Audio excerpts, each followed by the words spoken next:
20 जानेवारीला सकाळी 9 वाजता अंतरवली सराटीतून मोर्चा निघणार आहे। अहमदनगर मार्गे शिक्रापूरहून मुंबईकडे पायी दिंडी आझाद मैदान व शिवाजी पार्कवर मोर्चा धडकणार। अंतरवली सराटीतून बीड जिल्ह्यात प्रवेश करणार। बीडमधून नगर जिल्ह्यात प्रवेश करणार। जालन्यातून बीड, नगर, पुणे, मुंबई असा पायी प्रवास करणार। शांततेच्या आचारसंहितेचे मराठा आंदोलकांनी पालन करायचे आहे। वाशी चेंबूर मार्गे आझाद मैदान, शिवाजी पार्कात मोर्चा धडकणार। सर्व मराठा बांधवांपर्यंत मोर्चाचा मार्ग पोहोचवला जाईल। सर्व मराठा बांधवांनी पायी प्रवासात सहभागी व्हायचे आहे। आमच्या मोर्चातील मराठ्यांनी, गावकऱ्यांनी सहकार्य करावे। प्रत्येकाने नेमून दिलेल्या तुकडीसोबतच राहावे। आंदोलकांनी रोजच्या वापरातील वस्तू सोबत घ्याव्यात। शेतीची सर्व कामे करून घराबाहेर पडा। शक्य असेल तितके साहित्य घ्या। जेवणाची, झोपण्याची व्यवस्था आपल्या वाहनात केली जाईल। मुंबईतील मराठा समाजाने आम्हाला मदत करावी। मोर्चात कोण बाहेरचे शिरले तर बघूच। आंदोलनात कोणीही व्यसन करणार नाही। कोणीही शांतता भंग करू नका। देशात कुणी अशी धडक मारली नसेल तशी धडक मारा। सण उत्सव नंतर साजरे करू। आता आरक्षण हेच आपले ध्येय। कायदा पारित करण्यासाठी महाजनांनी वेळ मागितला होता।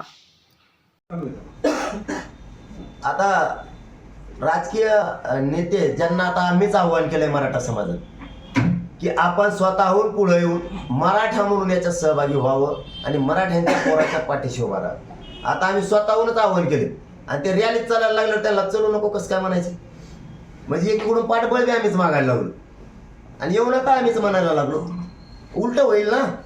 त्यापेक्षा मंत्री सत्ताधाऱ्यासह विरोधकांनी सगळ्या पक्षातल्या मराठ्यांच्या आजी माजी नेत्यांना, आजी माजी सगळ्यांना ताकदीनं सहभागी होऊन एवढ्या वेळेस मराठ्यांच्या पोराच्या पाठीशी उभा राहावं हे आम्ही सांगितलंय। आमच्या डोळ्याला तर दिसल कोण आलाय, तोच आमचा। जो नाही आला त्याला मराठ्यांनी दारात उभा नाही करायचं कधीच। त्याला तर आयुष्यभर मराठी गुलालात नाही लागू देत, त्याचं टेन्शनच नाही घ्यायचं। दुसरा मुद्दा तुमचा पोलिसांच्या परवानगीचा। आता आम्ही निवेदन देतोय, सरकार मायबाप आहे, आम्ही जनता आहे, लोकशाही मार्गानं मागणी करायला शांततेत यावी। परवानगी सरकार देणारच, त्यात दुमत असण्याचं कारणच नाही।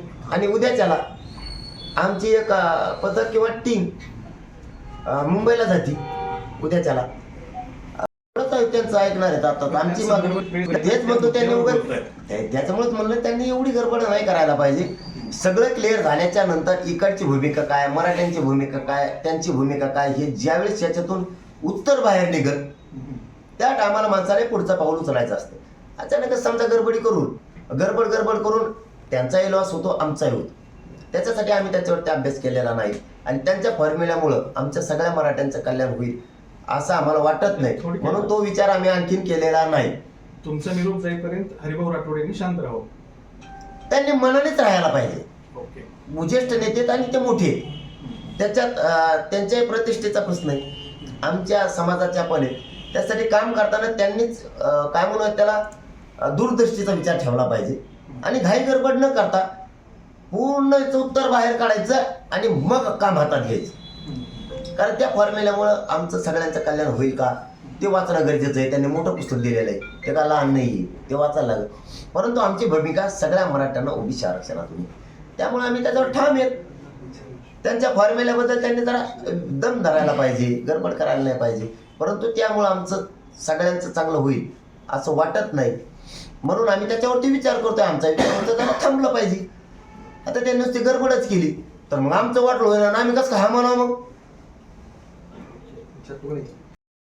म्हणलं जायचं काहीच व्हायना, नुसती आंदोलन मोर्चे करू बेजार झालो आपण। आरक्षणच मिळाला तुमच्या एकजुटीमुळं आणि एक हाती काम हे काम करता यायला लागले, त्यामुळे 54 लाख मराठ्यांना न्याय मिळाला आणि त्या एका नोंदीवरती त्याच्या सगळ्या परिवाराला लाभ मिळतोय। आता जालन्यात एकच उदाहरण असं आहे की एका नोंदीवरती 70 जणांना लाभ मिळाला, 70 जणांना एका नोंदीवरती। तुम्हाला सांगतो या 54 लाखावरती 2 कोटी लोकांना न्याय मिळणार आहे, म्हणजे तुमचा विजय झालेला आहे। ह्यो आरक्षण तुमच्याचमुळे मिळालेलं आहे, ही समाजाचाच विजय, कोणाला श्रेय जात नाही, कोणालाच श्रेय जात नाही। आपल्याला सगळ्या महाराष्ट्रातल्या मराठा समाजाला सगळ्यांना आरक्षण घ्यायचं ओबीसी आरक्षणातून, त्यामुळे सगळे मुंबईकडे चला, सगळेचे सगळे। सरकारने क्युरिटी पिटिशन सुद्धा या मराठ्यांच्या एकजुटीमुळे आणि आंदोलनामुळे दाखल केलेली। फक्त सरकारकडे आपलं म्हणणं एकच आहे की ते नाकारलेलं नाही आहे मराठ्यांनी, ते सुद्धा मराठी घेतलेले त्यांनी घेतील सुद्धा, पण ते ओपन कोर्टात जाणार आहे का, ते टिकणार आहे का? इंदिरा साहनीचं जजमेंट सांगतं 50% वर गेलं कोर्टात. मग जर ते ओपन कोर्टात गेलं तर त्याचं त्या अहवालाचं वाचन होणार आहे पुन्हा, मग मात्र ते चॅलेंज होणार नाही, ते टिकल सुद्धा. आणि मग आम्हाला शंका आहे नाही, मग ते टिकण्याची शक्यता सुद्धा आहे. ते मराठी घेण्यास त्या मराठ्यांना काही हरकत नाही, मराठी घेतील सुद्धा. पण सरकारनं ते स्पष्ट केलं की ते ओपन कोर्टात होणार आहे आणि ज्या त्रुटी भरायच्या सांगितल्या होत्या त्या त्रुटीसह कोर्ट सगळं मान्य न्यायालय ऐकून घेईल आणि त्यानुसार न्याय मिळणार आहे. परंतु ते स्पष्टीकरण होत नाही, त्याच्यामुळे आम्हाला असं वाटतं की त्या लफड्यात पडल्यापेक्षा तोही क्युरिटी पिटिशनही याच मराठ्यांची एकजुटीमुळे दाखल झाली. ते गोरगरिबांचं श्रेय आहे, ते सुद्धा क्युरिटी पिटिशनचं काही सगळं श्रेय गोरगरीब मराठ्यांचं. मला असं वाटतं महाराष्ट्रातल्या मराठा समाजाला, गोरगरिबांना सगळ्यांनी मिळून गोरगरीब मराठ्यांना ते श्रेय द्यावं. कोणालाही श्रेयाची काय नाही. एकदा मायबाप समाजात आपण खूप श्रेय घेतलेत, आपण एक कशाचे पण माझ्यासहित एकदा आपल्या मायबाप समाजाला श्रेय तुम्ही एकजूट झालात म्हणून आता मराठ्यांना सांगतो आणि सरकारला विशेष करून की आम्ही ओबीसी आरक्षणात आहेत, आमच्या नोंदी सापडल्यात, मराठा आणि कुणबी एकच आहे, हे सिद्ध झालं. कायदा पारित कारण मोकळा होणार, कशाला त्या वरच्या आरक्षणात पडताय, परत ते गेलं का आम्हाला पुन्हा पाडे तेच पुन्हा आंदोलन. म्हणून मराठ्यांना सांगतो आपली पक्की मागणी महाराष्ट्रातल्या मराठा समाजाला ओबीसीतूनच आरक्षण पाहिजे, त्यावरच आम्ही ठाम आहे. त्यासाठी 20 जानेवारीला सकाळी 9 वाजता अंतरवालीतून मुंबईकडं मराठे कूच करायला लागले पायी. मराठ्यांना पुन्हा एकदा विनंती आहे, घरी थांबू नका. मी तुमचा मुलगा म्हणून पुढे झालोय, मला पाठबळाची गरज आहे, तुमच्या साथीची आणि आशीर्वादाची गरज आहे. एक संदर्भ मी हटत नाही, तुम्हाला न्याय दिल्याशिवाय हटणार नाही. धन्यवाद. सगळ्यांनी, प्रत्येक एका व्यक्तीसाठी सांगतोय, संपूर्ण मराठा समाजासाठी, एका व्यक्तीसाठी जो सहभागी होणार आहे त्यांनी हे घ्यायचं, म्हणजे सगळ्यांना हे घ्यायचं आहे. आता लक्षात ठेवा, एक चटाई घ्यायची, एक रग घ्यायची, एक उशी घ्यायची, एक शोटर घ्यायचं सोबत, एक रुमाल घ्यायचा डोक्याला बांधायला, आवश्यक कपडे पॅन्ट घ्यायच्या आवश्यक, एक टॉवेल घ्यायचा आहे आवश्यक, अंगाला साबणी घ्यायच्यात, तुमच्या अंगाच्या कपड्याच्या साबणी घ्यायच्यात, खोबरे तेलाच्या बाटल्या सोबत घ्यायच्यात, गंधाची पुडी घ्यायची, कोलगेट घ्यायचे सोबत, ब्रश सोबत घ्यायचा आहे, ताप सर्दी खोकला अंगदुखीच्या गोळ्या सोबतच ठेवायच्या. कुंकड काही लफडं बघायला ठेवायचंच नाही सापडायला. एक पाणी पिण्यासाठी तांब्या ग्लास ठेवायचा, एक मोठा ड्रम घ्या त्या गाडीत सगळ्यात मिळून, आणि भांडे ठेवा, 1-2 जार ठेवा मोकळे पाणी घ्यायला, जेवणासाठी ताट ठेवा आपलं, कुंकड ताण नको, हे संपलं ते संपलं म्हणायला. एक बॅटरी सोबत ठेवा अंधाराची, प्रत्येकानं एक बॅटरी ठेवा. मच्छर कॉईल सोबत ठेवा, म्हणजे कुठं मच्छर चावा लागली तर दिली दो, आणि नाहीत मच्छराने गेले तर कणाकण मारा अंगावरच हाताने. बॅटरी ठेवा. आंघोळीसाठी बकेट सोबत ठेवा, आंघोळीसाठी प्रत्येक गाडीला एक भगवा झेंडा ठेवा, हातात एक ठेवा, 2 भगवे झेंडे, एक मोबाईलचं चार्जर सोबत ठेवा. तुमची गाडी आहे त्याच्यातच चार्जिंगला लावायची ठेवा. इस्त्रीचं लफडं काय सगळं घेऊ नका, कारण जसे असतील तसेच घालू. चार्जरसाठी ठेवा. अर्धा क्विंटल बाजरीचं पीठ दळून घ्या सोबत, एकानं. अर्धा क्विंटल तांदूळ घ्या सोबत, भाकरी करत काढला भात त्याला रेटीन हाणला की निघाले. अर्धा क्विंटल गव्हाचं पीठ सोबत घ्या. अर्धा क्विंटल सरपण घ्या एकानं. याचं तुमच्या गाडीत 10 जण असले तर 5 क्विंटल झालं. ते तुमच्या गाडीत 10 जण जर असले तर पीठ सुद्धा 5 क्विंटल झालं. एक जण अर्धा क्विंटल पीठ खाणं म्हणजे ते 1.5 महिना खायला एकटं, त्याचं काही टेन्शन नाही. आणि संपल्यावर मागं तयारी ठेवा आणून द्यायला तिकडं, ते ऊस तोडायला गेल्यासारखं. सक्रातीच्या टायमाला तिकडं संपलं सामान गावाकडून घेऊन जातं मुकादम, तसं सुरू. आता डोक्याने लढायचं, जिंकून मागायचं फक्त शांततेत. सरपण अर्धा क्विंटल ठेवा. 2 किलो गोड तेल घ्या सोबत, 2 किलो शेंगदाणे घ्या, 2 किलो मिरची कुटून सोबत ठेवा, म्हणजे त्यात टाका लागेल. 2 किलो कांदे राहू द्या, खायला लागतात, लागले कोणाला त्यातले तर आपण देऊ, त्याच्यातून उरले तर. जिरे मीठ मसाला लसूण सोबत घ्या. 2 किलो साखर घ्या, चहा प्यायला लागेल वाटाणे. बऱ्याच जणांना तलपी आहे, त्या तलपी बंद. आता ही तलप फक्त चहाची. 1 किलो दूध पावडर सोबत घ्या, दूध नाही म्हणजे ते पावडर टाकता येतो कुठं नाही, दूध मिळाले. चहाची पत्ती 1/2 किलो घ्या. एक तवा आणि एक बघून सोबत असू द्या, बघून भाजी करायला, तवा भाकरी करायला. आता लय ते आपण काय सज्जच संसारच नाही जमान्यात. तिकडे एक ऊस तोडायला गेलो म्हणायचं आपण 6 महिने. डोकेदुखीचे ती बाटली लावायची घ्या, डोकं दुखायला लागलं तर हा मलाच प्रॉब्लेम असतो जास्त. तुमची बाटली मी पण घेऊ शकतो. आवश्यक अंगदुखीच्या गोळ्या घ्या, एक चूल सोबत घ्या. 3 इटा घेतल्या तरी जमतं. एकूण एक ठोली, एकूण एक ठोली सरपण लावलं की सुरू. नाही सापडत म्हणजे पैसे घालायचे नाही आपल्याला चुला घ्यायला. त्यामुळं ते जुळतंय. कामाला राहा सगळे. एक थंडीची टोपी डोक्यात घालायसाठी घ्या. खूप दिवस खाण्याच्या वस्तू टिकत्या ना, अशा काही कोरड्या वस्तू घ्या. मुरमुऱ्याचा चिवडा घ्या बराच सोबत, कारण ते बऱ्याच दिवस टिकतं. ते घ्या. 10 गोण्या नसतात का आपल्या खताच्या, त्या गोण्या फाडामधून 10 गोण्याचे एक चवळ बनवा. काहीकडे चवळ्या म्हणतात, काहीकडे तप्पड म्हणतात. जे जे असेल ते बनवा आणि त्याला 4 खुट्या घ्यायच्या. खुटा नाही बरं का, खुट्या घ्यायच्या. मग लोखंडी घ्या किंवा लाकडाच्या घ्या, त्या ठोकायच्या. आणि रावठी, आपण आपलीच रावठी केली की पाण्याला लगेच झोपायचं. कोणाच्या आशेवरती किंवा करतील तयार याच्यावरती नाही, बेसावत जायचं नाही. ते चवळ्याचं तयार करून घ्या आत्तापासूनच. आपलं पण लाईव्ह किंवा व्हिडिओ राहू द्या बरं का. चवळ्याचं पण 10 गोण्याचं करा किंवा सगळ्यात मिळून तुम्हाला शक्य असेल तर तसं करा. तुमच्या गावातून 10 असले 50 असले तर सगळ्यात मिळून करा, परंतु वेगळं वेगळं करा. तुम्हाला जसं योग्य वाटेल तसं करा. त्याच्या 4 खुट्या म्हणा. प्रत्येक जणांना छत्री पण सोबत असू द्या. अशा पद्धतीने नाही नाही, त्याला कशाला विनंती करावं आम्ही. म्हणजे स्टॉल तिथे उभा राहिला. त्याला मनाने उभारायचं असतील तर करतील. आमच्या 2 व्यवस्था केल्या तरी बस. पाणी आणि एक विशेष गोष्ट आहे त्याच्यासाठी जरी केलं तरी खूप झालं. म्हणजे काय हे विनंतीपूर्वक सांगतोय, असं काहीच नाही. प्रॉब्लेम पाण्याचा आणि त्याचा केला तर त्या 2 गोष्टीचा म्हणजे आंघोळीला पिण्याच्या पाण्याची महत्वाची गोष्ट लागणार आहे. आणि तेवढी एक ती नैसर्गिक आहे. समजा त्याच्यासाठी जर काही उपलब्ध केलं तर हाही, नाही तर मग आता त्याला काय करू आम्ही ते. जर चहाच्या बांधवांनी सुद्धा हॉटेलला बनवता येतोय चहा तर त्यांनी यावं. चहा बनवून तुम्हाला सेवा करता येईल. आपल्या मराठात एवढीच संधी आहे मराठा समाजाची सेवा करायची. कारण एवढं विराट दर्शन करोडोच्या संख्येनं मराठ्यांचं कधीच होणार नाही, कधीच होणार नाही. हे मराठी एकत्र आलेलं विराट दर्शन तुम्हाला होणार. त्यांची सेवा करायची वेळ तुम्हाला येणार आहे. आणि हे मराठी एकवटलेत. खूप श्रेय, खूप मराठा समाजाने त्रास सहन केलेला आहे. त्यांचं आता स्वप्न साकार करायचे दिवस आले आणि गोरगरिबांचे पोरं मोठं करायचे हेच दिवस आहेत. यासाठी सगळ्या क्षेत्रातल्यांनी बाहेर पडून मदत करा. पिण्याचे टँकर जर तुमच्या गावात असले पाण्याचे, ते सोबत घ्या. ते सोबत घ्या. त्यांना पाण्याची व्यवस्था आपल्याला होईल. प्रत्येकानं असेल तर स्वतःहून. आणि जे पाण्याचे जे आरवले त्यांच्याकडे जर 2 गाड्या असल्या गावात पाणी विकायला, आता कमी थोडे पैसे कमवू, आपल्या लेकरासाठी लढू. 1 गाडी पाणी विकायला तुमच्या गावाकडे ठेवी, एक तुम्ही त्या दिंडीत पाठवून द्या. माझी एक घेऊन जा म्हणून मोकळ्या मनानं सांगा गावागावातली.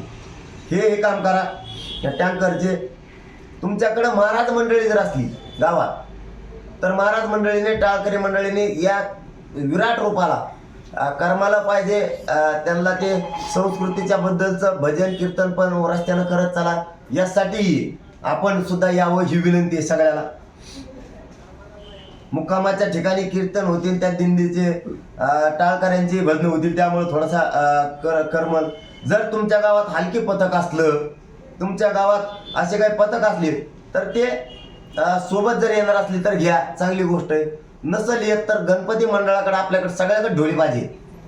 आपण आपल्याच वाजत धडालम जसं असेल तसं घ्या. काय यात गुतून तिकडे बघू आपलं वाजू कसं वाजत तसं वाजता येईल आपलं. तुम्ही काय करता त्याला पैसे द्यायला आपल्याकडे काही नाही. हलक्यावाल्याला पैसे द्यावं लागते. आले फुकट तर घ्या, आपलं आपणच वाजू घ्या. ते आपल्याला आपल्या बांधवांना थोडंसं करमणुकीचा टाइमपास होणार आहे. त्यामुळं ॲम्ब्युलन्स हे जर गावात असतील किंवा शहरात असतील कोणाकडं तर ॲम्ब्युलन्स सुद्धा आपण सोबत घ्या. आपल्याच बांधवाच्या त्या कामाला येणार आहे ही आठवणीत राहू द्या. त्यासोबत एखाद्या हॉस्पिटलला 4 डॉक्टर असले तर हॉस्पिटलला मनानच त्यातले 2 डॉक्टर किंवा 1 डॉक्टर इकडे सेवेसाठी द्यावा. मराठा समाज त्यांचे कधी उपकार विसरणार नाही. ते पण घ्या.